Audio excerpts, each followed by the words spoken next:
3000 সাহাবীকে ওই জাবের দাওয়াত দিয়েছে। দাওয়াত দিয়েছে কয়জন রে? 5 জন 7 জন নিয়ে আইসা খেতে পারবেন। নবী দাওয়াত দিয়েছে 3000 সাহাবীদেরকে। হযরত জাবের রাদিয়াল্লাহু তাআলা দৌড়িয়া বাসায় চলে আসলেন। আয়েশা বলে, বিবি সর্বনাশ হয়ে গেছে। কি সর্বনাশ হয়ে গেছে? মান সম্মান সব চলে যাবে। কি হয়ে গেছে বলেন? আমি তো 5-7 জনকে দাওয়াত দিয়েছি, নবী 3000 সাহাবীরা দাওয়াত দিয়েছে। এবার বিবি ডাক দিয়ে বলে, স্বামী ওই চিন্তা আপনার করতে হবে না, যেহেতু পবিত্র নবী পবিত্র জবান দিয়া 3000 সাহাবীদেরকে দাওয়াত দিয়েছে, অবশ্যই আল্লাহর রহমত করবে। বলেন সুবহানাল্লাহ। রহমের মালিক কে? এবার সাহাবীরা নিয়ে আসতে যান, সাহাবীদেরকে নিয়ে আসতে যান রাসূল সাল্লাল্লাহু আলাইহি ওয়াসাল্লাম জাবেরের বাড়িতে। রাস্তার মধ্যে হযরতে জিবরাইল সাল্লাল্লাহু আলাইহি হাজির। বলেন, নবী আপনি কোথায় যান? আমি জাবেরের বাসায় দাওয়াত খেতে যাই। নবী, আল্লাহ আমাকে আপনার কাছে পাঠাইছে। কেন আমার কাছে পাঠাইছে?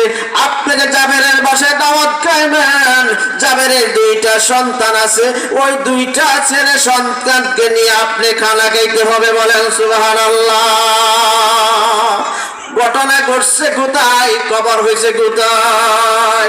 ঘটনা ঘটছে কোথায়? কবর হয়েছে কোথায়? এখানে যা কিছু হয়েছে আল্লাহ জানে না? জানে না? জুড়ে বলেন, জানে না? জানে না? এবার সাহাবীদেরকে নিয়ে আসলাম, সব সাহাবীরা বসলাম। বলেন, রাসূল বললেন, সাহাবী তোমার 2টা সন্তান আছে কোথায়? আল্লাহ রাসূল, তারা ঘুমায়া গেছে, তুমি ঘুম থেকে সজাগ করো। না, আল্লাহ রাসূল যদি এখন ঘুম থেকে সজাগ করি তারা কথা কান্নাকাটি করবে, তারা ঘুমের সময়। সাহাবী তুমি আমি বলছি তাদেরকে নিয়ে আসো, আমি একসাথে খানা খাবো। না, আল্লাহ রাসূল দরকার নাই, তারা ঘুমাইছে, আপনারা কে নেন।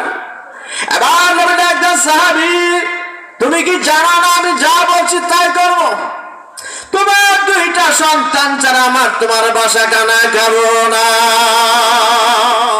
তোমার 2টা সন্তান ছাড়া আমি এখানে বসে খানা খাবো না। এবার সাহাবীরা একদিন, ইয়া রাসূলুল্লাহ, আমার একটা ছেলে জবা হয়ে শহীদ হয়ে গেছে, আর একটা ছেলে মাথা ফেটে শহীদ হয়ে গেছে। ঠিক আছে, সময় শেষ।